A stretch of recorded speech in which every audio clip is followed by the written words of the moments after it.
Hi friends, welcome back to my channel. It's me Aleena. അപ്പം ഇന്ന് നമ്മുടെ ചാനലിലിട്ടിരുന്ന ഒരു സ്റ്റോറിയുടെ സെക്കൻഡ് പാർട്ടായിട്ടാണ് വന്നിട്ടുള്ളത്. ഫസ്റ്റ് പാർട്ടിൻ്റെ ലിങ്ക് ഞാൻ ഡിസ്ക്രിപ്ഷൻ ബോക്സിൽ കൊടുത്തേക്കാം.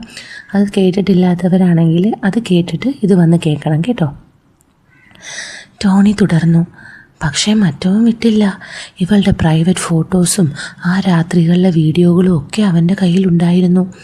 വഴങ്ങിക്കൊടുത്തില്ലെങ്കിൽ എല്ലാം പുറത്തു വിടുമെന്ന് അവൻ ഭീഷണിപ്പെടുത്തി. പാവം, ഇവൾ ആകെ തകർന്നു പോയി. എന്നിട്ട് നീ എന്ത് ചെയ്തു? ഞാൻ ചോദിച്ചു. ടോണി അല്പം വശ്യതയോടെ ചിരിച്ചുകൊണ്ട് പറഞ്ഞു, പിന്നെന്താ, ഞാനും അവളുടെ അച്ഛനും കൂടെ അവനെ തപ്പിപ്പിടിച്ചു. അവനെ പഞ്ഞിക്കിട്ട് ആ സാധനങ്ങളൊക്കെ ഡിലീറ്റ് ചെയ്യിപ്പിച്ചു. അന്നാണ് ഇവൾക്ക് എന്നോട് ശരിക്കും കമ്പം തോന്നിയത്. അവളുടെ ആ കൊതി തീർക്കാൻ എന്നെപ്പോലൊരുത്തം വേണമെന്ന് അവൾക്ക് തോന്നിക്കാണും. വീട്ടുകാർ സമ്മതിക്കില്ലെന്ന് ഉറപ്പായപ്പോൾ ഞങ്ങൾ അങ്ങ് ഇറങ്ങിപ്പോന്നു. ടോണി പറഞ്ഞ കാര്യങ്ങൾ കേട്ട് എൻ്റെ ഉള്ളൊന്ന് വിറച്ചു. ആരതിയെപ്പോലൊരു പെണ്ണ് ഇത്രയും വലിയൊരു ഭൂതകാലമുള്ളവളാണെന്ന് എനിക്ക് വിശ്വസിക്കാൻ പറ്റിയില്ല. അവൾ പതുക്കെ തല ഉയർത്തി എന്നെ നോക്കി. ആ നോട്ടത്തിൽ ഒരു തരം വശ്യതയും ഒപ്പം ആ പഴയ കാര്യങ്ങൾ ഓർക്കുമ്പോഴുള്ള ഒരു തരം വികാരവും ഞാൻ കണ്ടു. ഞാൻ ചോദിച്ചു, ടോണി, നീ വലിയൊരു ഹീറോ തന്നെയാടാ. ഇത്രയും വലിയൊരു കാര്യമാണോ നീ സിമ്പിളായിട്ട് പറഞ്ഞത്? അപ്പോൾ ആരതി പതിഞ്ഞ സ്വരത്തിൽ പറഞ്ഞു, പഴയതൊക്കെ പോട്ടെ മഹിയേട്ടാ, ഇപ്പോൾ എല്ലാം ഈ കുരുപ്പിൻ്റെ കൂടെയല്ലേ. പക്ഷേ ടോണി പറഞ്ഞതിൽ ഒരു കാര്യമുണ്ട്. എനിക്ക് അന്ന് തോന്നിയ ആ പേടി മാറ്റിയത് ഇവനാണ്. അവൾ ജേഡിയുടെ ഗ്ലാസ് ചുണ്ടോടടുപ്പിച്ചു. മദ്യത്തിൻ്റെ ലഹരിയിൽ അവളുടെ കണ്ണുകൾ കൂടുതൽ തിളങ്ങുന്നുണ്ടായിരുന്നു. ടോണി അപ്പോഴേക്കും ആകെ തളർന്നു പോയി. അവൻ എൻ്റെ തോളിൽ കൈവച്ച് പതുക്കെ പറഞ്ഞു, എടാ, ഇവൾ ശരിക്കും ഒരു ഐറ്റാടാ. ടോണിയുടെ ആ തുറന്നു പറച്ചിൽ ആ രാത്രിയിൽ അന്തരീക്ഷത്തെ കൂടുതൽ ചൂടുപിടിപ്പിച്ചു. ആരതിയെ ഞാനൊരു പുതിയ കണ്ണിലൂടെ നോക്കിക്കാണാൻ തുടങ്ങി. ആ രാത്രിയുടെ തണുപ്പ് ആ മുറിയിലെ വായുവിൽ നിന്നും പതുക്കെ മാഞ്ഞുപോയി. ജേഡിയുടെ കടുത്ത ലഹരിയും ടോണിയുടെ തുറന്നു പറച്ചിലുകളും അന്തരീക്ഷത്തെ വല്ലാതെ ചൂടുപിടിപ്പിച്ചു. ടോണി ഇപ്പോൾ നിയന്ത്രണം പൂർണ്ണമായും വിട്ട അവസ്ഥയിലാണ്. അവൻ നാക്ക് കുഴഞ്ഞുകൊണ്ട് പറഞ്ഞു, എടാ മഹേഷേ, നീ വിചാരിക്കും പോലെ ഒന്നും അല്ലടാ ഇവള്. പുറമേ കാണുന്ന ഈ പാവം ലുക്കൊക്കെ വെറും ഷോയാ. പരിപാടി തുടങ്ങിയ പിന്നെ ഇവളൊരു വേറെ ജന്മവാ. ഒരു തരം ആർത്തിയാടാ ഇവക്ക്. ചിലപ്പോഴൊക്കെ ഇവളെ തൃപ്തിപ്പെടുത്താൻ ഞാൻ ശരിക്കും കഷ്ടപ്പെടും. ടോണിയുടെ സംസാരം കേട്ട് ആരതിയുടെ മുഖം വിളറി. അവൾ അവനെ തടയാൻ നോക്കിയെങ്കിലും ടോണി വിട്ടില്ല. ഗൾഫിൽ നിന്ന് വന്ന നിനക്ക് ഞാനിതൊക്കെ പറഞ്ഞു തരേണ്ട കാര്യമുണ്ടോ? രാത്രിയായാൽ ഇവളുടെ ആ പഴയ സ്വഭാവമൊക്കെ പുറത്തു വരും. പിന്നെ ഉറങ്ങാൻ പോലും സമ്മതിക്കില്ല. അത്രയ്ക്ക് ഡിമാൻഡാണ് മോൾക്ക്. ആരതി നാണവും ദേഷ്യവും കലർന്ന സ്വരത്തിൽ, ടോണി, മതി, നിർത്ത്. നിങ്ങൾ ആകെ ലഹരിയിലാണ്. വാ, എഴുന്നേക്ക്. അവൾ അവനെ പിടിച്ചെഴുന്നേൽപ്പിക്കാൻ ശ്രമിച്ചു. ടോണിയുടെ ഭാരം മുഴുവൻ അവളുടെ ശരീരത്തിലേക്കാണ് വീണത്. അവനെ വലിച്ച് റൂമിലെ ആ ചെറിയ ബെഡിലേക്ക് കിടത്താൻ അവൾ വല്ലാതെ കഷ്ടപ്പെടുന്നുണ്ടായിരുന്നു. അവനെ താങ്ങാനായി അവൾ കുനിഞ്ഞപ്പോൾ ഷോളില്ലാത്ത അവളുടെ കഴുത്തിലെ വിയർപ്പ് തുള്ളികൾ ലൈറ്റിൽ തിളങ്ങുന്നത് ഞാൻ കണ്ടു. ആരതിയുടെ ആ മനോഹരമായ ശരീരത്തിലേക്ക് എൻ്റെ കണ്ണുകൾ അറിയാതെ പോയി. ടോണി പറഞ്ഞ ആ ആർത്തിയെക്കുറിച്ചുള്ള ചിന്തകൾ എൻ്റെ ഉള്ളിലും പടർന്നു. അവൾ ടോണിയെ ബെഡിലേക്ക് തള്ളിയപ്പോൾ അവളുടെ വേഷം ഒന്നുകൂടി ഇറുകി. കക്ഷത്തിന് ചുറ്റും പറ്റിപ്പിടിച്ചിരുന്ന ആ വിയർപ്പിൻ്റെ ഗന്ധം എനിക്ക് പോലും അനുഭവപ്പെട്ടു. വിയർപ്പിൽ കുതിർന്ന ആ പച്ച ചുരിദാർ അവളുടെ ശരീരത്തോട് ഒട്ടി നിൽക്കുകയാണ്. ടോണി ബെഡിൽ വീണതും ഉടനെ കൂർക്കംവലി തുടങ്ങി. എല്ലാം തുറന്നു പറഞ്ഞതിൻ്റെ ഒരു സമാധാനത്തിലാവാം അവൻ പെട്ടെന്ന് ഉറക്കത്തിലേക്ക് വീണത്. ആരതി അണച്ചുകൊണ്ട് മുടിയൊന്ന് കോതി ഒതുക്കി തിരിഞ്ഞു നിന്നു. അവളുടെ കണ്ണുകൾ ഇപ്പോഴും ലഹരിയിൽ തിളങ്ങുന്നുണ്ട്. അവൾ എന്നെ നോക്കി ഒന്ന് ശ്വാസം വിട്ടു. ആ നോട്ടത്തിൽ ഒരു ചെറിയ കള്ളച്ചിരിയും ഒപ്പം ടോണി പറഞ്ഞ രഹസ്യങ്ങൾ ഞാൻ അറിഞ്ഞതിലുള്ളൊരു വശ്യതയും ഉണ്ടായിരുന്നു. ഇവൻ ഇങ്ങനെയാ മഹിയേട്ടാ. കുടിച്ചാൽ പിന്നെ എന്തൊക്കെയാ പറയുന്നതെന്ന് അവന് പോലും അറിയില്ല. മഹിയേട്ടൻ അതൊന്നും കാര്യമാക്കണ്ട. അവൾ പതുക്കെ എൻ്റെ അടുത്തേക്ക് നടന്നു വന്നു. അവളുടെ ശരീരത്തിൽ നിന്നുള്ള ആ വിയർപ്പിൻ്റെയും ലഹരിയുടെയും സമ്മിശ്രമായ ഗന്ധം എന്നെ വല്ലാതെ വട്ടുപിടിപ്പിക്കുന്നുണ്ടായിരുന്നു. ടോണി ബെഡിൽ വീണതും നിമിഷങ്ങൾക്കുള്ളിൽ കൂർക്കം വലി തുടങ്ങി. അതോടെ ആ മുറിയിൽ ഒരു നിശബ്ദത പടർന്നു. ഞാനും ആരതിയും മാത്രം. അവൾ തളർച്ചയോടെ ബെഡിൻ്റെ അരികിൽ തന്നെ ഒന്ന് ചാരി നിന്നു. കയ്യിലിരുന്ന ഗ്ലാസ്സിലെ ബാക്കി വന്ന മദ്യം ഞാൻ ഒറ്റയടിക്ക് അകത്താക്കി. ആരതി പതുക്കെ നടന്ന് എൻ്റെ അടുത്തുള്ള കസേരയിൽ വന്നിരുന്നു. ജേഡിയുടെ കടുപ്പം അവളുടെ കണ്ണുകളിൽ നല്ലതുപോലെ പ്രകടമാണ്. ആ കടും ചുവപ്പ് ചുണ്ടുകൾക്കിടയിലൂടെ അവളൊന്ന് ദീർഘനിശ്വാസം വിട്ടു. ഞാൻ ചോദിച്ചു, അവൻ ഉറങ്ങി, സമാധാനമായല്ലോ? ആരതി പതിഞ്ഞ സ്വരത്തിൽ പറഞ്ഞു, അവൻ ഉറങ്ങിയാലേ ഇനി എനിക്ക് സമാധാനം കിട്ടൂ. മഹിയേട്ടൻ കണ്ടില്ലേ അവൻ ഓരോന്ന് വിളിച്ചു പറയുന്നത്? എനിക്ക് മഹിയേട്ടൻ്റെ മുഖത്ത് നോക്കാൻ പോലും നാണക്കേട് തോന്നുന്നുണ്ട്. അവൾ പതുക്കെ തല ഉയർത്തി എന്നെ നോക്കി. ആ നോട്ടത്തിൽ ഒരു തരം വശ്യതയുണ്ടായിരുന്നു. ഷോളില്ലാത്തതിനാൽ അവളുടെ കഴുത്തിലെ വിയർപ്പ് കണികൾ ബാൽക്കണിയിലെ അരണ്ട വെളിച്ചത്തിൽ തിളങ്ങുന്നു. വിയർപ്പിൽ ഒട്ടിപ്പിടിച്ച ആ പച്ച ചുരിദാറിൽ അവളുടെ മോഹിപ്പിക്കുന്ന ശരീര സൗന്ദര്യം ഞാൻ നോക്കി നിന്നു. ഞാൻ പറഞ്ഞു, നീ എന്തിനാ ആരതി നാണിക്കുന്നത്? അവൻ നിൻ്റെ ഭർത്താവല്ലേ? അവൻ്റെ സന്തോഷങ്ങൾ അവൻ എന്നോട് പറഞ്ഞു, അത്രയല്ലേ ഉള്ളൂ. പിന്നെ ടോണി പറഞ്ഞതിലൊക്കെ സത്യമുണ്ടോ? ഞാൻ അല്പം കുസൃതിയോടെ അവളുടെ കണ്ണുകളിലേക്ക് നോക്കി ചോദിച്ചു. അവൾ ഉടനെ നോട്ടം മാറ്റി കൈവിരലുകൾ കോർത്തു പിടിച്ചു. അത് മഹിയേട്ടാ, ടോണിക്ക് എന്നെ വലിയ കാര്യമാണ്. പക്ഷേ അവൻ പറഞ്ഞതുപോലെ പ്രൈവസി ആയ കാര്യമൊക്കെ ഇത്ര തുറന്നു പറയേണ്ടിയിരുന്നില്ല. എങ്കിലും അവനോടെനിക്ക് കടപ്പാടുണ്ട്. എൻ്റെ ജീവിതം തകരാതെ കാത്തത് അവനാണ്. കടപ്പാട് മാത്രം മതിയോ ആരതി ഒരു ജീവിതത്തിന്? നിനക്ക് കിട്ടേണ്ട ആഗ്രഹങ്ങൾ അവൻ തരുന്നുണ്ടോ? എൻ്റെ ചോദ്യം കേട്ട് അവൾ കുറച്ചു നേരം മിണ്ടാതിരുന്നു. പിന്നെ പതുക്കെ കസേരയൊന്ന് നീക്കി എൻ്റെ അടുത്തേക്ക് വന്നിരുന്നു. അവളുടെ ശരീരത്തിൻ്റെ ചൂടും ആ വിയർപ്പിൻ്റെ ഗന്ധവും എനിക്ക് അനുഭവപ്പെടുന്നുണ്ടായിരുന്നു. ടോണി പാവമാണ് മഹിയേട്ടാ, പക്ഷേ അവന് പലപ്പോഴും എന്നെ ഉൾക്കൊള്ളാൻ കഴിയാറില്ല. മഹിയേട്ടൻ അത് മനസ്സിലാകുന്നുണ്ടല്ലോ അല്ലേ? അവൾ എൻ്റെ കൈത്തണ്ടയിൽ പതുക്കെ ഒന്ന് സ്പർശിച്ചു. ആ സ്പർശനം ഒരു കരണ്ട് പോലെ എൻ്റെ ശരീരത്തിലൂടെ കടന്നുപോയി. അവളുടെ കണ്ണുകൾ എൻ്റെ ബോഡിയിലൂടെ പതുക്കെ പാറി നടക്കുന്നത് ഞാൻ ശ്രദ്ധിച്ചു. വർക്കൗട്ട് ചെയ്തുറച്ച എൻ്റെ കൈകളിലും നെഞ്ചിലും അവളുടെ നോട്ടം നിറഞ്ഞു നിന്നു. ഞാൻ പറഞ്ഞു, എനിക്ക് മനസ്സിലാകും ആരതി, ടോണിക്കില്ലാത്ത പലതും നിനക്ക് എന്നിൽ കാണാൻ കഴിയുന്നുണ്ടെന്ന് നിൻ്റെ നോട്ടം പറയുന്നുണ്ട്.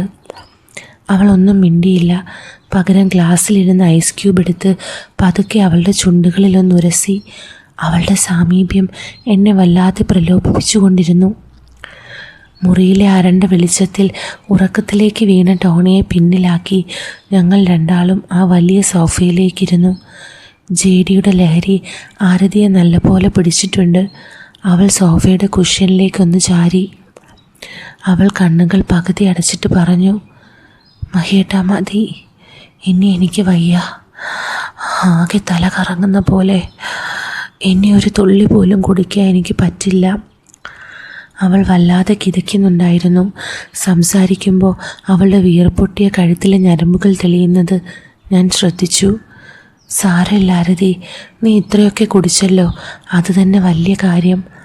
അല്ല, നീ ആകെ വിയർത്ത് കുളിച്ചിരിക്കുകയാണല്ലോ. ആ വസ്ത്രമൊക്കെ ദേ ശരീരത്തോട് ഒട്ടിയിരിക്കുന്നു. എൻ്റെ ചോദ്യം കേട്ടപ്പോൾ അവൾ തളർച്ചയോടെ ഒന്ന് ചിരിച്ചു. മുടിയിഴകൾ വിരലുകൾ കൊണ്ട് പിന്നിലേക്ക് ഒതുക്കിയപ്പോൾ ആ കക്ഷത്തിന് ചുറ്റുമുള്ള വിയർപ്പ് പാടുകൾ എൻ്റെ കണ്ണിലുടക്കി. അവൾ പറഞ്ഞു, പിന്നെ വിയർക്കാതിരിക്കുമോ മഹിയേട്ടാ? ഹോസ്പിറ്റലിൽ നിന്ന് ഡ്യൂട്ടി കഴിഞ്ഞ് നേരെ ഇറങ്ങിയതാ. പോരാത്തതിന് ഈ റിസോർട്ടിലേക്കുള്ള വലിയ കയറ്റം. വണ്ടി പകുതി വഴിക്കേ വരുള്ളൂ എന്ന് ടോണി പറഞ്ഞില്ല. ആ കുന്നു മൊത്തം ഞാൻ ഓടിപ്പിടിച്ചാ വന്നത്. മാറ്റാൻ വേറെ തുണിയൊന്നും കയ്യിലില്ല. അതുകൊണ്ട് ഇങ്ങനെ ഇരിക്കുക. മഹിയേട്ടന് ഇതിൻ്റെ മണം അടിക്കുമ്പോൾ വല്ല ബുദ്ധിമുട്ടുണ്ടോ? അവൾ കുറച്ചുകൂടി എൻ്റെ അടുത്തേക്ക് നീങ്ങിയിരുന്നു. അവളുടെ വിയർപ്പിൻ്റെ ആ തീക്ഷ്ണമായ ഗന്ധം എൻ്റെ നാസാര ഗന്ധങ്ങളിലേക്ക് ഇരച്ച് കയറി. അതെനിക്ക് വല്ലാത്തൊരു ലഹരിയായി തോന്നി. ഞാൻ പറഞ്ഞു, ഏയ് ഒരിക്കലുമില്ല. സത്യം പറഞ്ഞാൽ ഈ ഗന്ധം എനിക്ക് ഒരുപാട് ഇഷ്ടമായി ആരതി. ഇതിനൊരു പ്രത്യേക ലഹരിയുണ്ട്. എൻ്റെ മറുപടി കേട്ട് അവൾ അമ്പരപ്പോടെ എന്നെ നോക്കി. ആ നോട്ടത്തിൽ ഒരു കൗതുകവും ചെറിയൊരു നാണവും ഉണ്ടായിരുന്നു. അതെന്താ മഹേട്ട അങ്ങനെ? എല്ലാവർക്കും പെർഫ്യൂമിൻ്റെ മണമല്ലേ ഇഷ്ടം? ഈ വിയർപ്പിൻ്റെ മണം ഇഷ്ടമാണെന്ന് ആരെങ്കിലും പറയുമോ? ഞാൻ പതുക്കെ അവളുടെ മുഖത്തിനടുത്തേക്ക് നീങ്ങി. എൻ്റെ ശ്വാസം അവളുടെ കവിളിൽ തട്ടുന്നുണ്ടായിരുന്നു. ഞാൻ ശബ്ദം താഴ്ത്തി വശ്യമായ രീതിയിൽ പറഞ്ഞു, പെർഫ്യൂം വെറും കൃത്രിമമല്ലേ ആരതി. അതിന് ഇത്രയും ജീവനുണ്ടാകില്ല. പക്ഷേ ഒരു പെണ്ണിൻ്റെ ശരീരത്തിൽ ഈ വിയർപ്പിന് അവളിലെ യഥാർത്ഥ പെണ്ണിൻ്റെ മണമുണ്ട്. അത് പുരുഷൻ്റെ ഉള്ളിലെ വികാരങ്ങളെ ഉണർത്തുന്ന ഒന്നാ. നിൻ്റെ ഈ മണം അതെന്നെ വല്ലാതെ വട്ടാക്കുന്നുണ്ട്. ഞാൻ പറഞ്ഞത് കേട്ട് ആരതിയുടെ ശ്വാസം ഒന്ന് നിലച്ചു. അവളുടെ നെഞ്ചിടിപ്പ് കൂടുന്നത് എനിക്ക് കാണാമായിരുന്നു. അവൾ കണ്ണുകൾ വലിച്ചു തുറന്ന് എന്നെ നോക്കി. ആ നോട്ടത്തിൽ ഒരു തരം കീഴടങ്ങൽ ഞാൻ കണ്ടു. ടോണി ഒരിക്കലും നൽകാത്ത ആ വശീകരണം എൻ്റെ വാക്കുകളിൽ അവൾ തിരിച്ചറിയുകയായിരുന്നു. ആരതിയുടെ മുഖത്ത് ഒരു തരം പരവശത പടരുന്നത് ഞാൻ കണ്ടു. എൻ്റെ വാക്കുകൾ അവളുടെ ഉള്ളിൽ വലിയൊരു ഓളം തന്നെ ഉണ്ടാക്കിയിരുന്നു. അവൾ പതുക്കെ നോട്ടം താഴ്ത്തി തൻ്റെ ചുരിദാറിൻ്റെ അറ്റത്ത് വിരലുകൾ കൊണ്ട് വെറുതെ കോറിക്കൊണ്ടിരുന്നു. എന്നിട്ട് വളരെ താഴ്ന്ന സ്വരത്തിൽ പറഞ്ഞു, മഹേട്ടൻ ഇങ്ങനെ സംസാരിക്കുമെന്ന് ഞാൻ കരുതിയില്ല. ടോണി ഒരിക്കലും എന്നോട് ഇങ്ങനെയൊന്നും പറയാറില്ല. അവന് വേണ്ടത് കഴിഞ്ഞാൽ പിന്നെ ഒന്നും ശ്രദ്ധിക്കാറില്ല. അവളുടെ സ്വരത്തിൽ ചെറിയൊരു വിറയലുണ്ടായിരുന്നു. അവൾ പതുക്കെ സോഫയിലേക്ക് ഒന്നുകൂടി ചാരി. ആ ഇരിപ്പിൽ അവളുടെ വിയർപ്പൊട്ടിയ ശരീരം എനിക്ക് കൂടുതൽ വ്യക്തമായി. ഷോൾ ഇല്ലാത്തതിനാൽ കഴുത്തിൻ്റെ താഴെ മുതൽ മാറിടങ്ങളുടെ തുടക്കം വരെയുള്ള ആ ഭാഗത്ത് വിയർപ്പ് തുള്ളികൾ മഞ്ഞ തുള്ളികൾ പോലെ തിളങ്ങുന്നുണ്ട്. അവൻ നിന്നെ അറിഞ്ഞിട്ടില്ല ആരതി. ഈ രൂപത്തിൽ നീ എത്ര മനോഹരിയാണെന്ന് അവനെ തിരിച്ചറിയാൻ കഴിഞ്ഞിട്ടില്ല. നിൻ്റെ ഈ വിയർപ്പിൻ്റെ ഗന്ധം പോലും എന്നിലുണ്ടാക്കുന്ന വികാരം നിനക്ക് ഊഹിക്കാൻ കഴിയില്ല. ഞാൻ പറയുന്നത് കേട്ട് അവൾ അറിയാതെ ഒന്നുകൂടി എൻ്റെ അടുത്തേക്ക് ചെരിഞ്ഞു. അവളുടെ കൈമുട്ട് എൻ്റെ കൈകളിൽ പതുക്കെ തട്ടി. ആ സ്പർശനത്തിൽ അവൾ ഞെട്ടിമാറിയില്ല. പകരം ഒരു തരം ആശ്വാസത്തോടെ അത് ആസ്വദിക്കുന്നത് പോലെ തോന്നി. സത്യമാണോ മഹിയേട്ട? ഈ ഗന്ധം പോലും ഇഷ്ടമാണോ? അത് കാരണം മഹിയേട്ടൻ എന്നോടൊരു താല്പര്യം തോന്നുന്നുണ്ടോ? അവൾ ചോദിച്ചപ്പോൾ അവളുടെ കണ്ണുകളിലേക്ക് തന്നെ ഞാൻ നോക്കി. മദ്യത്തിൻ്റെ ലഹരിയും ആ നിമിഷത്തിൻ്റെ തീവ്രതയും കാരണം അവളുടെ ശ്വാസോച്ഛ്വാസം വേഗത്തിലായിരുന്നു. ആ നഴ്സ് യൂണിഫോമിനുള്ളിൽ കണ്ടിരുന്ന ആരതിയല്ല ഇപ്പോൾ എൻ്റെ മുന്നിലുള്ളത്. ഇതെല്ലാ വിലക്കുകളും ലംഘിക്കാൻ ആഗ്രഹിക്കുന്ന ഒരു യഥാർത്ഥ പെണ്ണാണ്. താല്പര്യം മാത്രമല്ല ആരതി, നിന്നെ ഇപ്പോൾ ഇങ്ങനെ ഒന്ന് തൊടാൻ പോലും എൻ്റെ കൈകൾ തരിക്കുന്നുണ്ട്. നിൻ്റെ ആ വീർപ്പൊട്ടിയ കഴുത്തിലൊന്ന് തലോടാൻ എനിക്ക് തോന്നുന്നു. എൻ്റെ വാക്കുകൾ കേട്ടതും അവൾ പതുക്കെ കണ്ണുകൾ അടച്ചു. ഒരു സമ്മതമെന്ന മട്ടിൽ അവൾ തൻ്റെ കഴുത്ത് അല്പം ചരിഞ്ഞു തന്നു. അവളുടെ നനഞ്ഞ മുടിയിഴകൾ തോളിലൂടെ വശത്തേക്ക് ഒതുങ്ങി നിന്നു. ആ മുറിയിൽ അരണ്ട വെളിച്ചത്തിൽ ഉറങ്ങിക്കിടക്കുന്ന ടോണിയുടെ കൂർക്കം വലിക്കിടയിൽ ഞങ്ങൾക്കിടയിലെ ദൂരം കുറഞ്ഞു കുറഞ്ഞു വന്നു. അവളുടെ ശരീരത്തിൽ നിന്നുള്ള ആ ചൂടും ഗന്ധവും എൻ്റെ സകല നിയന്ത്രണങ്ങളും തെറ്റിച്ചുകൊണ്ടിരുന്നു. അവൾ പതുക്കെ എൻ്റെ കൈത്തണ്ടയിൽ മുറുകെ പിടിച്ചു. ആ പിടിയിൽ ഒരു തരം ആവേശമുണ്ടായിരുന്നു. ആരതിയുടെ കണ്ണുകളിലെ ലഹരിയും ആ നിമിഷത്തിൻ്റെ ചൂടും എന്നെ കൂടുതൽ ധൈര്യവാനാക്കി. ഞാൻ പതുക്കെ അവളുടെ കാതുകളിലേക്ക് മുഖമടുപ്പിച്ചു.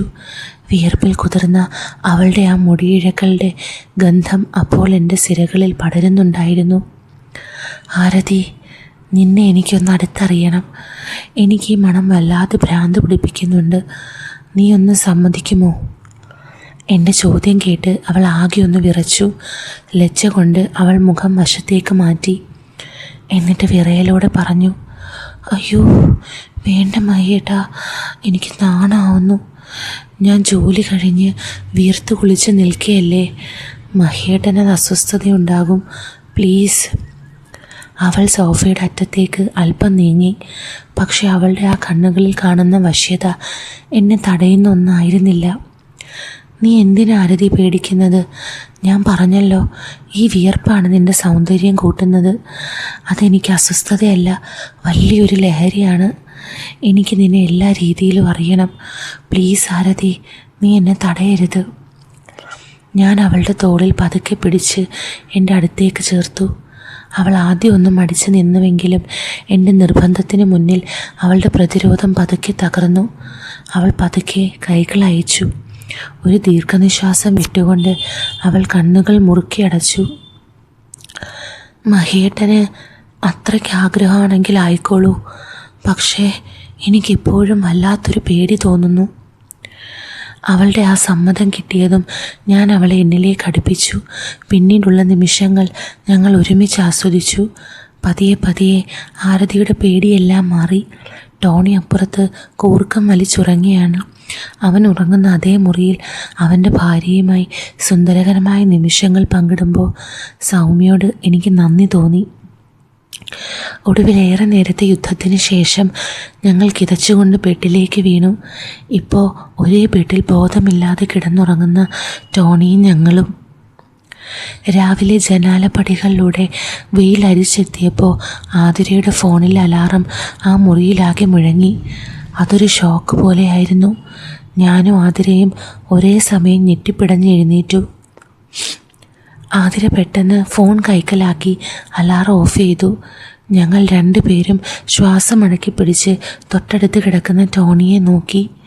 ഭാഗ്യം, അവൻ തന്നെ മുഖത്ത് കിടന്ന ആരതിയുടെ ചുരിദാറും കെട്ടിപ്പിടിച്ച് നല്ല ഉറക്കത്തിലാണ്. മദ്യത്തിൻ്റെ ലഹരി അവനെ അത്രയ്ക്ക് തളർത്തിയിരുന്നു. ഞാൻ ആരതിയെ നോക്കി. കഴിഞ്ഞ രാത്രിയിലെ ആ വന്യമായ പോരാട്ടത്തിൻ്റെ അടയാളങ്ങൾ അവളുടെ മുഖത്തുണ്ടായിരുന്നു. മുടി ആകെ അലങ്കോലമായി കിടക്കുന്നു. ചുണ്ടുകൾ അല്പം തടിച്ചിരിക്കുന്നു. ഞാൻ പതിഞ്ഞ സ്വരത്തിൽ പറഞ്ഞു, എന്തൊരുറക്കമാടാ ഇവൻ്റെത്. നമ്മളിവിടെ ഇത്രയൊക്കെ കാട്ടിക്കൂട്ടിയിട്ടും ഇവൻ അറിഞ്ഞില്ലല്ലോ. ആരതി ഒന്ന് കള്ളച്ചിരി ചിരിച്ചു. അവൾ പതുക്കെ എൻ്റെ അടുത്തേക്ക് നീങ്ങിയിരുന്നു. ടോണി ഇങ്ങനെയാ, കുടിച്ചാൽ പിന്നെ ബോധം ഉണ്ടാവില്ല. പക്ഷേ മഹിയേട്ടാ, ഇന്നലെ രാത്രി ഞാൻ ഇപ്പോഴും ആ ലഹരിയിലാണ്. മഹിയേട്ടൻ ശരിക്കും ഒരു മൃഗത്തെ പോലെയായിരുന്നു. അവൾ എൻ്റെ തോളിൽ തല ചായ്ച്ചു. ഞാൻ അവളുടെ തോളിൽ കൈവച്ച് പതുക്കെ ചോദിച്ചു. എല്ലാം കഴിഞ്ഞപ്പോഴാണ് ഞാൻ ഓർത്തത്, വേണ്ട മുൻകരുതൽ എടുത്തിരുന്നില്ല.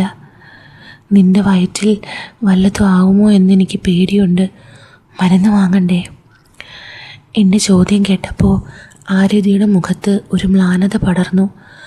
അവൾ ടോണിയെ ഒന്ന് പാളി നോക്കിയിട്ട് എന്നോട് പറഞ്ഞു, മഹിയേട്ടാ, സത്യം പറഞ്ഞാൽ അത് സംഭവിച്ചാൽ എനിക്ക് സന്തോഷമേ ഉള്ളൂ.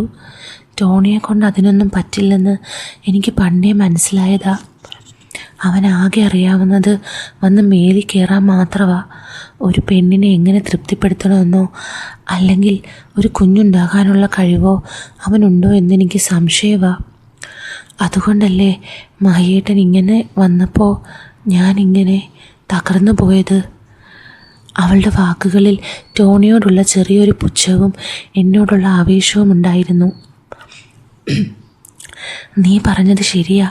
ടോണിക്ക് നിന്നെ കിട്ടിയത് അവൻ്റെ ഭാഗ്യവാ. പക്ഷെ അത് സംരക്ഷിക്കാൻ അവനറിയില്ല. ഇനി അതൊക്കെ പോട്ടെ, മഹിയേട്ടൻ വേഗം പോയൊന്ന് കുളിച്ചേ. ടോണി ഉണരുന്നതിന് മുമ്പ് നമുക്കെല്ലാം പഴയതുപോലെ ആക്കണം. എൻ്റെ ചുരിദാർ കണ്ടില്ലേ അവൻ്റെ മുഖത്ത്? നാണക്കേട് തന്നെ. അവൾ ചിരിച്ചുകൊണ്ട് കട്ടിലിൽ നിന്നും എഴുന്നേറ്റു. അവളുടെ അഴക് നോക്കി നിൽക്കാൻ എനിക്ക് വീണ്ടും തോന്നിയെങ്കിലും സമയം വൈകുന്നത് കൊണ്ട് ഞാൻ ബാത്റൂമിലേക്ക് നടന്നു. പോകുന്ന വഴിയിൽ എൻ്റെ മനസ്സിൽ കഴിഞ്ഞ രാത്രിയിലെ ആ ഓരോ നിമിഷവും മിന്നിമറഞ്ഞു. റിസോർട്ടിൽ നിന്നും ചെക്കൗട്ട് കഴിഞ്ഞ് ഞങ്ങൾ തിരികെ യാത്ര തിരിച്ചു. ടോണിയുടെ പഴയ ജീപ്പിലാണ് മടക്കം. ഇന്നലത്തെ കയറ്റം ഇറക്കമായതുകൊണ്ട് വണ്ടി വലിയ കുലുക്കത്തോടെയാണ് നീങ്ങുന്നത്. ടോണിയാണ് ഡ്രൈവ് ചെയ്യുന്നത്. ഞാൻ മുൻപിലെ സീറ്റിൽ അവനൊപ്പം ഇരുന്നു. ആരതി പിറകിലെ സീറ്റിൽ ഒറ്റയ്ക്കാണ്. ടോണി ഇന്നലത്തെ ലഹരിയെക്കുറിച്ചും അടിച്ചു പൊളിച്ചതിനെക്കുറിച്ചും വാതോരാതെ സംസാരിക്കുന്നുണ്ടായിരുന്നു. എന്തായാലും ഇന്നലത്തെ നൈറ്റ് പൊളിച്ചല്ലേ മഹേഷേ? നീ വന്നതുകൊണ്ടാണ് എല്ലാം ഇത്ര ഉഷാറായത്. ഇവൾക്കും വലിയ സന്തോഷമായി. അതാ മുഖം കണ്ടാൽ അറിയാം. ഞാൻ കണ്ണാടിയിലൂടെ പിറകിലേക്ക് നോക്കി. ആരതി ജനാലയ്ക്കൽ പിടിച്ച് പുറത്തെ കാഴ്ചകൾ നോക്കിയിരിക്കുകയാണ്. പക്ഷേ അവളുടെ കണ്ണുകൾ ഇടയ്ക്കിടെ കണ്ണാടിയിലൂടെ എന്നെ തപ്പി നടക്കുന്നുണ്ടായിരുന്നു. ടോണി ഡ്രൈവിങ്ങിൽ ശ്രദ്ധിച്ച സമയം നോക്കി ഞാൻ പതുക്കെ കൈ പിറകിലേക്കിട്ടു. സീറ്റുകൾക്കിടയിലുള്ള വിടവിലൂടെ എൻ്റെ വിരലുകൾ അവളുടെ തുടയിൽ പതുക്കെ തൊട്ടു. ആ സ്പർശനത്തിൽ അവളൊന്ന് ഞെട്ടി. പക്ഷെ അടുത്ത നിമിഷം തന്നെ അവൾ വഴിയൊരുക്കി തന്നു. ജീപ്പ് വലിയൊരു കുഴിയിൽ ചാടിയപ്പോൾ അവൾ പതുക്കെ മുന്നിലേക്ക് ആഞ്ഞു. അയ്യോ ടോണി, ഒന്ന് പതിയെ പോകാമോ? നല്ല കുലുക്കം. കണ്ണാടിയിലൂടെ എന്താ കാണിക്കുന്നതെന്നർത്ഥത്തിൽ അവൾ എന്നെ നോക്കുന്നുണ്ടായിരുന്നു. എനിക്കത് രസം പിടിച്ചു. ഞാൻ പതുക്കെ അത് തുടർന്നു. അവളുടെ തുടയിൽ ചെറിയ നുള്ളു കൊടുത്തു. അവൾ പിന്നിലിരുന്ന് കണ്ണാടിയിൽ കൂടി എന്നെ നോക്കി കണ്ണുരുട്ടി. ടോണി അപ്പുറത്തിരുന്ന് അവൻ്റെ ഗൾഫ് സ്വപ്നങ്ങളെക്കുറിച്ച് സംസാരിക്കുകയാണ്.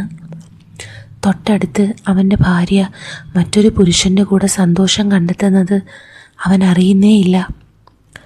ആരതി ജനാലയിലൂടെ പുറത്തേക്ക് നോക്കി കണ്ണുകൾ പകുതി അടച്ചു പിടിച്ചു. അവളുടെ ശ്വാസം വേഗത്തിലാകുന്നത് എനിക്ക് കേൾക്കാമായിരുന്നു. പെട്ടെന്ന് ടോണി വണ്ടി ഒന്ന് വെട്ടിച്ചു. അല്ല മഹേഷേ, നീ എന്താ ഒന്നും മിണ്ടാത്തത്? എന്താ ആലോചിക്കുന്നേ? ഞാൻ പെട്ടെന്ന് കൈ പിൻവലിച്ചുകൊണ്ട് ഒരു കള്ളച്ചിരിയോടെ അവനെ നോക്കി. ഒന്നുമില്ലടാ, ഇന്നലത്തെ ആ ഹാങ് ഓവർ മാറിയിട്ടില്ല, അതിൻ്റെ ഒരു ക്ഷീണം. ആരതി പിറകിലിരുന്ന് ഒരു ദീർഘനിശ്വാസം വിട്ടു. അവളുടെ മുഖം അപ്പോൾ ആകെ ചുവന്നു തുടുത്തിരുന്നു. ടോണിക്ക് മുന്നിൽ വെച്ചുള്ള ഈ ഒളിച്ചുകളി അവളിലെ ആ ആർത്തിയെ വീണ്ടും ഉയർത്തുകയാണെന്ന് എനിക്ക് മനസ്സിലായി. ജീപ്പിൻ്റെ കുലുക്കം ആരതിയിൽ വല്ലാത്തൊരിക്കിളി ഉണ്ടാക്കുന്നുണ്ടായിരുന്നു. ടോണി ഡ്രൈവിങ്ങിൽ തന്നെ ശ്രദ്ധിച്ചിരിക്കുകയാണ്. പെട്ടെന്നൊരു വലിയ വളവെത്തിയപ്പോൾ റോഡിനരികിലായി ഒരു ചെറിയ തട്ടുകട ടോണിയുടെ കണ്ണിൽ പെട്ടു. മഹേഷേ, എനിക്ക് നല്ലൊരു കടുപ്പത്തിലുള്ള ചായ കുടിക്കാൻ തോന്നുന്നു. തലവേദന ഒട്ടും മാറുന്നില്ല. ആരതി, നമുക്ക് അവിടെ ഒന്ന് നിർത്താം. നീയും കുടിക്കുന്നോ? അവൾ പതിഞ്ഞ സ്വരത്തിൽ പറഞ്ഞു. എനിക്ക് വേണ്ട ടോണി, എനിക്ക് വല്ലാത്ത തലകറക്കം തോന്നുന്നു. നിങ്ങൾ പോയി കുടിച്ചിട്ട് വാ, ഞാൻ ഇവിടെ ഇരുന്നോളാം. അവൻ എന്നെ നോക്കി ഞാനും വേണ്ടെന്ന് തീർത്തു പറഞ്ഞു. ടോണി ജീപ്പ് റോഡരികിലേക്ക് ചേർത്ത് നിർത്തി. അവൻ ചാടി ഇറങ്ങി കടയിലേക്ക് നടന്നു. അവൻ ദൂരേക്ക് നീങ്ങിയെന്ന് ഉറപ്പായതും ഞാൻ പതുക്കെ പുറകിലെ സീറ്റിലേക്ക് നീങ്ങി. എന്താ ആരതി, നിനക്ക് ശരിക്കും വയ്യേ? ആരതി എന്നെ നോക്കി വശ്യമായി ഒന്ന് ചിരിച്ചു. വയ്യായികയല്ല മഹിയേട്ട, ഈ വണ്ടിയുടെ കുലുക്കവും മഹിയേട്ടൻ്റെ ആ സ്പർശനവും എന്നെ വല്ലാതെ ഭ്രാന്ത് പിടിപ്പിക്കുന്നു. അവിടെ ടോണി ചായ കുടിക്കുന്നു, ഇവിടെ എനിക്കെൻ്റെ ദാഹം തീർക്കണം. വേഗം.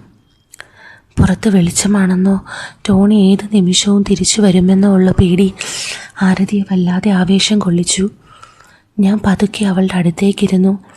ജീപ്പിൻ്റെ സൈഡ് കർട്ടനുകൾ പകുതി താഴ്ത്തിയിട്ടിരുന്നത് കൊണ്ട് പുറത്തുള്ളവർക്ക് പെട്ടെന്നൊന്നും കാണാൻ കഴിയില്ല. പിറകിലേക്ക് പോകാൻ തടസ്സങ്ങളില്ലാത്ത ടൈപ്പ് സീറ്റായിരുന്നു അത്. ഞാൻ അവളുടെ ആഗ്രഹം സാധിച്ചു കൊടുക്കാൻ തയ്യാറായി. ടോണി കടയിൽ ചായയും കുടിച്ച് സംസാരിച്ച് നിൽക്കുമ്പോൾ അവൻ്റെ ജീപ്പിനുള്ളിൽ അവൻ്റെ ഭാര്യ മറ്റൊരു ലഹരിയിൽ ആറാടുകയായിരുന്നു. പെട്ടെന്ന് ടോണി തിരിഞ്ഞു നോക്കുന്നത് കണ്ട് ഞാൻ പെട്ടെന്ന് മുമ്പിലെ സീറ്റിലേക്ക് നീങ്ങിയിരുന്നു. ആരതി തൻ്റെ വസ്ത്രം നേരെയാക്കി ജനാലയിലൂടെ ദൂരേക്ക് നോക്കിയിരുന്നു. ടോണി ഒരു സിഗരറ്റും വലിച്ചുകൊണ്ട് ജീപ്പിനടുത്തേക്ക് വന്നു. മഹേഷേ, അവിടുത്തെ ചായ കൊള്ളാം കേട്ടോ. ആരതി, നിനക്കെന്തെങ്കിലും വേണോ? ആരതി മുഖം തിരിച്ച് അവനെ നോക്കി. അവളുടെ ചുണ്ടുകൾ വിറയ്ക്കുന്നുണ്ടായിരുന്നു. എനിക്കൊന്നും വേണ്ട ടോണി, നമുക്ക് വേഗം വീട്ടിൽ പോവാം. അവളുടെ ആ വിറയാർന്ന ശബ്ദം ടോണി കരുതിയത് അവൾക്ക് സുഖമില്ലാത്തത് കൊണ്ടാണെന്നാണ്. പക്ഷേ അതിൻ്റെ പിന്നിലെ സത്യം എനിക്ക് ആരതിക്ക് മാത്രം അറിയാമായിരുന്നു. വണ്ടി വീണ്ടും മുന്നോട്ട് നീങ്ങുമ്പോൾ ആരതിയുടെ കണ്ണുകൾ കണ്ണാടിയിലൂടെ എന്നെ നോക്കി തിളങ്ങുന്നുണ്ടായിരുന്നു. അങ്ങനെ കാലത്ത് 10 മണിക്ക് തന്നെ ഞാനും ടോണിയും ആരതിയും അവരുടെ വീട്ടിലെത്തി. ആദ്യമായാണ് ഞാനവിടെ പോകുന്നത്. ഒരൊറ്റ നില വീട്, പുതിയ വീട് തന്നെയാണ്. വീടിൻ്റെ 4 ഭാഗവും പുല്ലും മരങ്ങളും നിറഞ്ഞിരിക്കുന്നു. ഒരു വീട് കാണണമെങ്കിൽ 200 മീറ്റർ നടക്കണം. ഇതെന്താടാ ഒറ്റപ്പെട്ടൊരു വീട്? ഞാൻ ചോദിച്ചു. ടോണി പറഞ്ഞു, രാത്രിയിൽ ഇവളുടെ ഒച്ച നാട്ടുകാർ കേൾക്കാണ്ടിരിക്കാൻ വാങ്ങിയതാ. ടോണി അത് പറഞ്ഞതും ആരതി അവനെ പതിയെ ഒന്നടിച്ചു. ഞങ്ങൾ അങ്ങനെ ആ വീട്ടിലേക്ക് കയറി. സാമാന്യം തരക്കേടില്ലാത്ത വീടാണ്. ടോണി വാതിൽ തുറന്നതും ഞങ്ങൾ ഉള്ളിലേക്ക് കയറി. ഹാളിൻ്റെ വലതുവശത്തായി വലിയൊരു സോഫ സെറ്റും നടുവിലൊരു ടിവിയും ഇരിപ്പുണ്ട്. വീടിനുള്ളിൽ വല്ലാത്തൊരു തണുപ്പും ഏകാന്തതയും അനുഭവപ്പെട്ടു. മഹേട്ടൻ ഇരിക്ക്, ഞാൻ ഇപ്പോൾ വരാം. ഈ വേഷമൊന്ന് മാറ്റിയില്ലെങ്കിൽ എനിക്കൊരു സമാധാനവുമില്ല, ആരതി പറഞ്ഞു. അവൾ തൻ്റെ ഹാൻഡ് ബാഗും മുറുകെ പിടിച്ചുകൊണ്ട് ബെഡ്റൂമിലേക്ക് നടന്നു. ആ ബാഗിനുള്ളിൽ കഴിഞ്ഞ രാത്രിയിലെ നമ്മുടെ ലഹരിയുടെ അടയാളമായ ഒരു കാര്യമുണ്ടെന്ന കാര്യം എനിക്ക് പെട്ടെന്ന് ഓർമ്മ വന്നു. അവൾ പോയി കഴിഞ്ഞപ്പോൾ ടോണി അടുക്കളയിലേക്ക് പോയി ഫ്രിഡ്ജിൽ നിന്നും വെള്ളമെടുത്ത് കുടിച്ചു. കുറച്ച് കഴിഞ്ഞപ്പോൾ ആരതി ബെഡ്റൂമിൽ നിന്നും പുറത്തേക്ക് വന്നു. അവളുടെ ആ വേഷം കണ്ടപ്പോൾ എൻ്റെ കണ്ണ് തള്ളിപ്പോയി. റോസ് നിറത്തിലുള്ള കനം കുറഞ്ഞ കോട്ടൺ തുണി കൊണ്ടുള്ള ഒരു പാൻറ്റും ബനിയനുമായിരുന്നു അവളുടെ വേഷം. ഇന്നലത്തെ ആ ആർഭാടമായ ചുരിദാറിനേക്കാൾ ഈ വസ്ത്രത്തിൽ അവൾ കൂടുതൽ വശ്യമായി തോന്നി. ആ തുണിക്ക് കനം കുറവായതുകൊണ്ട് അവളുടെ ശരീരോടവ് എത്രമാത്രം മൃദുവാണെന്ന് എനിക്ക് ഊഹിക്കാമായിരുന്നു. ടോണി പറഞ്ഞു, മഹേഷേ നീ ഇരിക്ക്, ഞങ്ങൾ പോയി പെട്ടെന്ന് എന്തെങ്കിലും ഉണ്ടാക്കാം, വിശന്നിട്ട് വയ്യ. ടോണിയും ആരതിയും അടുക്കളയിൽ കയറി പണികൾ തുടങ്ങി. ഞാൻ ഹാളിലിരുന്ന് ഓരോന്നാലോചിച്ചു. അടുക്കളയിൽ നിന്നും അവരുടെ സംസാരവും പാത്രങ്ങൾ മുട്ടുന്ന ശബ്ദവും കേൾക്കാമായിരുന്നു. പെട്ടെന്നാണ് ടോണിയുടെ ഫോൺ ബെല്ലടിച്ചത്. അവൻ ഫോൺ എടുത്ത് സംസാരിക്കുന്നത് എനിക്ക് കേൾക്കാം. അവൻ്റെ സ്വരത്തിൽ ചെറിയൊരു പരിഭ്രമമുണ്ടായിരുന്നു. കുറച്ച് കഴിഞ്ഞപ്പോൾ അവൻ അടുക്കളയിൽ നിന്നും വെപ്രാളപ്പെട്ട് പുറത്തേക്ക് വന്നു. മഹേഷേ, ഒരു പണിയായി, കമ്പനിയിൽ നിന്ന് വിളിക്കുക. സൈറ്റിൽ എന്തോ ഒരു എമർജൻസി ഉണ്ട്, ഉടനെ അവിടെ എത്തണം. ഇന്ന് ലീവാണെന്ന് പറഞ്ഞിട്ടും അവർ കേൾക്കുന്നില്ല. അതിന് നിനക്ക് ഹോം സ്റ്റേ ബിസിനസ് അല്ലേ? ഇത് സൈഡ് ബിസിനസ് ആണടാ, ജീവിച്ചു പോണ്ടേ. അവൻ ആരതിയെ നോക്കി.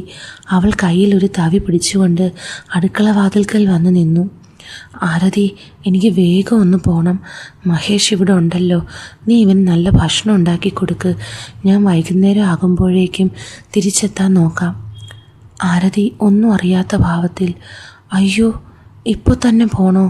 മഹേട്ടൻ ആദ്യമായിട്ട് വീട്ടിൽ വന്നതല്ലേ. വേറെ വഴിയില്ല മോളെ. മഹേഷേ, നീ ഇവളെ ഒന്ന് നോക്കിക്കോണേ, ഞാൻ പോയി റെഡിയായിട്ട് വരാം. 5 മിനിറ്റിനുള്ളിൽ ടോണി വസ്ത്രം മാറി പുറത്തേക്കിറങ്ങി. അവൻ തൻ്റെ ജീപ്പ് സ്റ്റാർട്ട് ചെയ്ത് ഗേറ്റ് കടന്നു പോകുന്നത് വരെ ഞങ്ങൾ നോക്കി നിന്നു. അവൻ്റെ വണ്ടി അകന്നു പോയതും ആ മുറിയിലെ ഏകാന്തത ഞങ്ങളെ പൊതിഞ്ഞു. ആരതി പതുക്കെ വാതിൽ ചാരി എൻ്റെ അടുത്തേക്ക് നടന്നു വന്നു. വശ്യമായി ചിരിച്ചുകൊണ്ട് പറഞ്ഞു, അപ്പോൾ ഇനി നമ്മൾ മാത്രം. ടോണി പറഞ്ഞത് കേട്ടില്ലേ മഹിയേട്ടാ, എന്നെ നന്നായി നോക്കണമെന്ന്. അവളുടെ ആ നോട്ടത്തിൽ അടുത്തൊരു കൊടുങ്കാറ്റിൻ്റെ സൂചനയുണ്ടായിരുന്നു. ടോണിയുടെ വണ്ടി അകന്നുപോയ ശബ്ദം നിലച്ചതും ആരതിയുടെ മുഖത്ത് ഒരു വല്ലാത്ത തിളക്കം വന്നു. അവൾ പതുക്കെ അടുക്കളയിലേക്ക് നടന്നു. ഞാൻ സോഫയിൽ നിന്നും എഴുന്നേറ്റ് അവളുടെ പിന്നാലെ ചെന്നു. അടുക്കളയിൽ പാത്രങ്ങൾ കഴുകുന്ന തിരക്കിലായിരുന്നു അവൾ. ആ റോസ് നിറത്തിലുള്ള ഇറുകിയ ബനിയൻ അവളുടെ ശരീരത്തോട് ഒട്ടിക്കിടക്കുന്നത് പിറകിൽ നിന്ന് നോക്കുമ്പോൾ വല്ലാത്തൊരു കാഴ്ചയായിരുന്നു. കോട്ടൺ തുണി ആയതുകൊണ്ട് അവളുടെ ആ വിയർപ്പും ശരീരത്തിൻ്റെ വടിവുകളും കൃത്യമായി കാണാമായിരുന്നു. ഞാൻ ഒച്ചയുണ്ടാക്കാതെ പതുക്കെ അവളുടെ പിറകിൽ ചെന്ന് നിന്നു. പെട്ടെന്ന് എൻ്റെ കൈകൾ അവളുടെ ശരീരത്തെ കുറുകെ ചുറ്റിപ്പിടിച്ചു. ആരതി ഒന്ന് ഞെട്ടി വിറച്ചുവെങ്കിലും അടുത്ത നിമിഷം തന്നെ അവൾ എൻ്റെ കൈകളിലേക്ക് ചാഞ്ഞു. ടോണി പറഞ്ഞതല്ലേ നിന്നെ നന്നായി നോക്കണമെന്ന്, അതുകൊണ്ട് നിന്നെ പാചകത്തിൽ സഹായിക്കാൻ വന്നതാ. എൻ്റെ മുഖം അവളുടെ കഴുത്തിന് പിന്നിലെ ആ ഈറൻ മുടിയിഴകൾക്കിടയിലൂടെ അമർന്നു. അവൾ കിതച്ചുകൊണ്ട് പറഞ്ഞു, മഹിയേട്ടാ, ഇങ്ങനെ നിന്നാൽ ഞാൻ എങ്ങനെ പാചകം ചെയ്യും? ടോണി വരാൻ വൈകുമെന്നല്ലേ പറഞ്ഞേ? നമുക്കിത്ര ധൃതി വേണോ? അവൾ പതുക്കെ തിരിഞ്ഞു നിന്ന് എൻ്റെ കണ്ണുകളിലേക്ക് നോക്കി. ഞാൻ അവളെ ആ സ്ലാബിലേക്ക് ചേർത്ത് നിർത്തി. ധൃതിയില്ല അരതി, പക്ഷേ ഈ വീട്ടിൽ നമ്മൾ മാത്രമാകുമ്പോൾ നിന്നെ ഇങ്ങനെ കാണുന്നത് എനിക്ക് നിയന്ത്രിക്കാൻ പറ്റുന്നില്ല. ഈ വസ്ത്രത്തിൽ നീ വല്ലാത്തൊരു സുന്ദരിയാണ്. മഹിയേട്ടാ, ആരെങ്കിലും കാണുമെന്ന പേടിയല്ലാതെ നമ്മളിങ്ങനെ എനിക്ക് വല്ലാതെ ആകുന്നു. അവൾ എൻ്റെ കഴുത്തിൽ മുറുകെ പിടിച്ചുകൊണ്ട് എന്നെ ചുംബിക്കാൻ തൻ്റെ അധരങ്ങൾ ഉയർത്തി തന്നു. അടുക്കളയിലെ ആ മസാല ഗന്ധങ്ങൾക്കിടയിൽ ഞങ്ങളുടെ ശരീരങ്ങളിൽ നിന്നുള്ള ലഹരിയുടെ മണം വീണ്ടും പടരാൻ തുടങ്ങി. ഇന്നലെ രാത്രിക്ക് ശേഷം ഇങ്ങനെ ഒരു അസുലഭ നിമിഷം പെട്ടെന്ന് വന്നു ചേരുമെന്ന് സ്വപ്നത്തിൽ പോലും ഞങ്ങൾ കരുതിയില്ല. അടുക്കളയിൽ വെച്ച് വീണ്ടും അത്യുഗ്ര നിമിഷങ്ങളിലൂടെ ഞങ്ങൾ കടന്നുപോയി.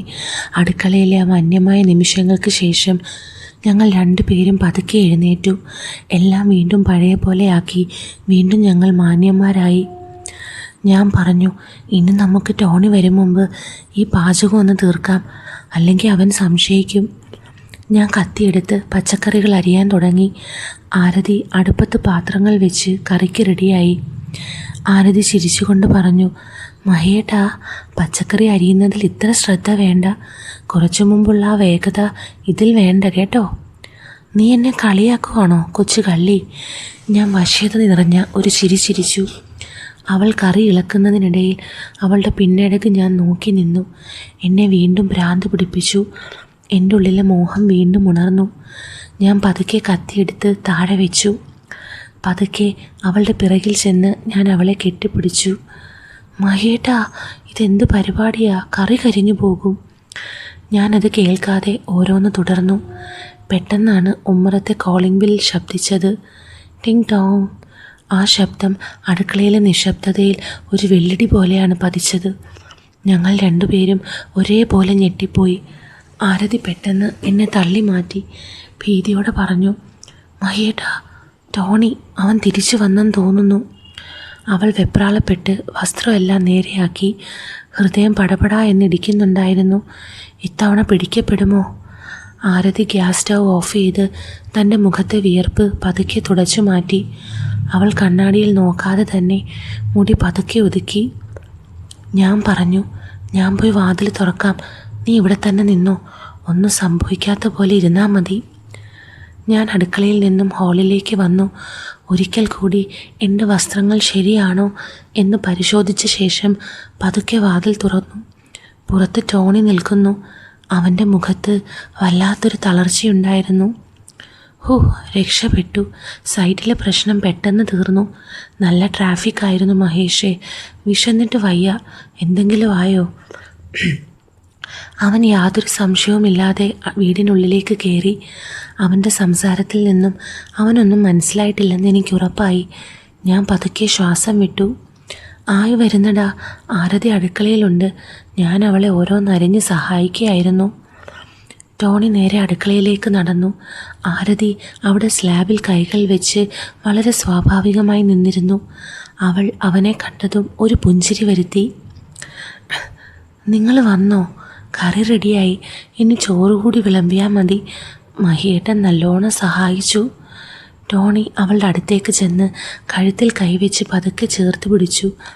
നല്ല മണം വരുന്നുണ്ടല്ലോ മഹേഷേ. നീ ഇവളെ ഒന്ന് സഹായിച്ചെന്ന് കരുതി ഇത്രയ്ക്ക് വിയർക്കണോ? നീ ആകെ നനഞ്ഞിരിക്കുവാണല്ലോ.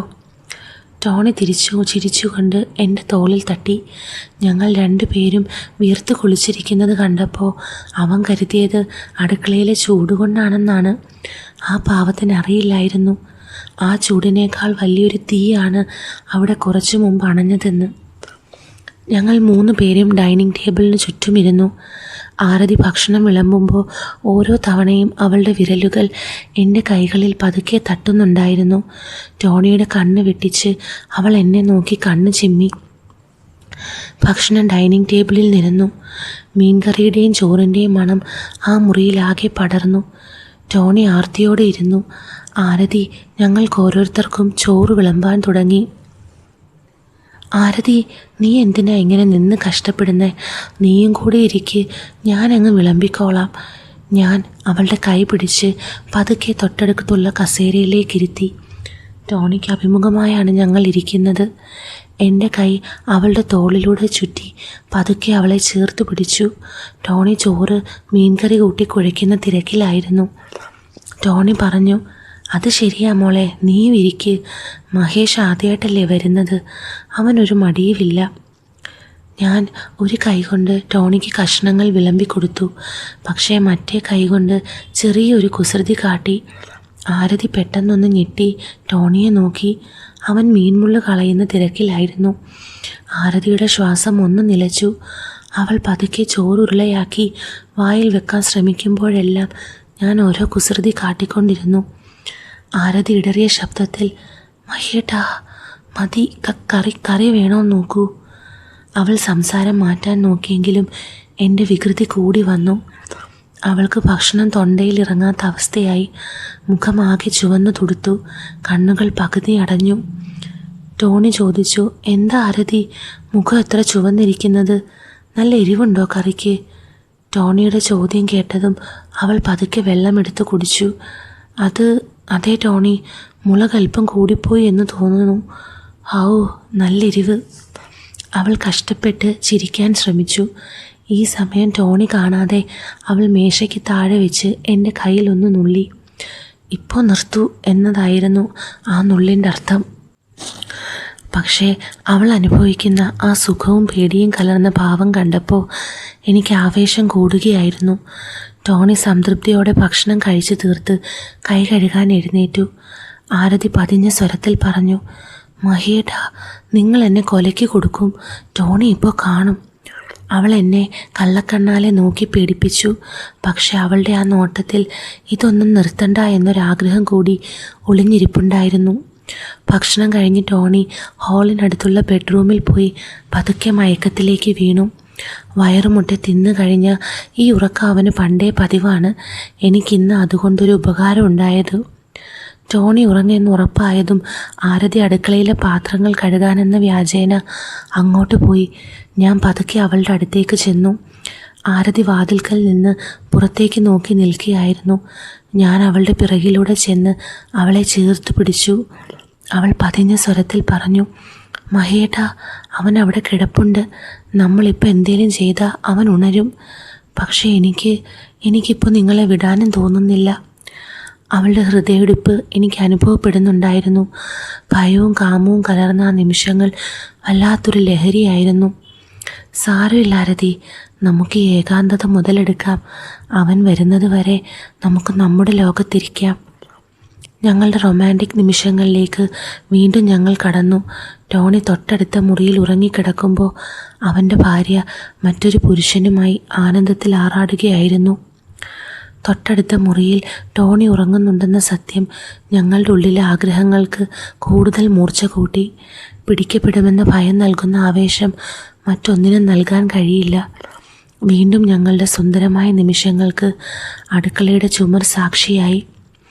വൈകുന്നേരം 4 മണിയായപ്പോഴേക്കും മടക്കയാത്രയ്ക്കുള്ള സമയമായി.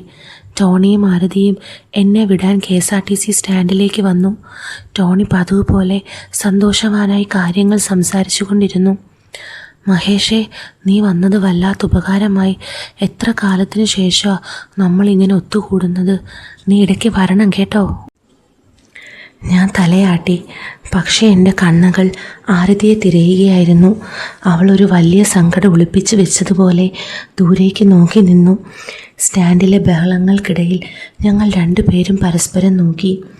ആ നോട്ടത്തിൽ കഴിഞ്ഞ 24 മണിക്കൂറിനുള്ളിൽ നടന്ന ആ വന്യമായ നിമിഷങ്ങളുടെ ഓർമ്മകളുണ്ടായിരുന്നു. ബസ് വന്നപ്പോൾ ഞാൻ ബാഗ് എടുത്തു. ടോണി എനിക്ക് കൈ തന്നു. ആരതി അല്പം മാറി നിന്ന് എന്നെ നോക്കി. അവളുടെ കണ്ണുകളിൽ ചെറിയൊരു നനവ് പടരുന്നത് ഞാൻ കണ്ടു. ടോണി കാണാതെ അവൾ തൻ്റെ വിരലുകൾ കൊണ്ട് ചുണ്ടിലൊന്ന് തൊട്ട് എനിക്കൊരു രഹസ്യ ചുംബനം നൽകി. ബസ് സ്റ്റാൻഡിൽ നിന്നും നീങ്ങിയപ്പോൾ ഞാൻ ജനാലയിലൂടെ നോക്കി. ആരതി ടോണിയുടെ കൂടെ നടന്നു പോകുന്നു. അവൾ ഒരിക്കൽ കൂടി തിരിഞ്ഞു നോക്കി. ആ നോട്ടം എൻ്റെ ഉള്ളിലൊരു പിടച്ചിലുണ്ടാക്കി. ഒരു സുഹൃത്തിൻ്റെ ഭാര്യ എന്നതിലുപരി എൻ്റെ ശരീരത്തിൻ്റെ ഭാഗമായി മാറിയ ആ പെണ്ണിനെ അവിടെ ഉപേക്ഷിച്ചു പോകുമ്പോൾ എൻ്റെ മനസ്സിലും ഒരു വലിയ ശൂന്യത അനുഭവപ്പെട്ടു. ലീവ് കഴിഞ്ഞ് തിരികെ ഗൾഫിൽ പോയ എനിക്ക് 1-2 മാസങ്ങൾ കഴിഞ്ഞപ്പോൾ ടോണിയുടെ ഫോൺ കോൾ എത്തി. അതിൽ അവൻ്റെ സന്തോഷം നിറഞ്ഞ ശബ്ദമായിരുന്നു. ഡാ, ആരതി പ്രഗ്നൻ്റ് ആണെടാ. ഏറെ നാളുകൾക്ക് ശേഷം ഞാൻ അച്ഛനാകാൻ പോകുന്നു.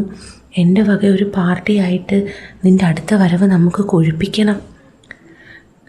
കൺഗ്രാറ്റ്സ് ഡാ മോനെ, ഒടുവിൽ നീ അത് ഒപ്പിച്ചല്ലേ, മിടുക്കൻ. അതും പറഞ്ഞ് ഞാൻ ഫോൺ കട്ടാക്കുമ്പോൾ ഇൻസ്റ്റഗ്രാമിൽ ആരതിയുടെ സ്റ്റോറിയായിരുന്നു ഞാൻ കണ്ടത്. Feeling blessed. അത് നോക്കി ഞാൻ കണ്ണ് ചിമ്മി തനിയെ ഒരു ചിരി ചിരിച്ചു. അടുത്ത ലീവ് ആരതിയുടെ കുഞ്ഞിനെ നേരിട്ട് കാണാൻ.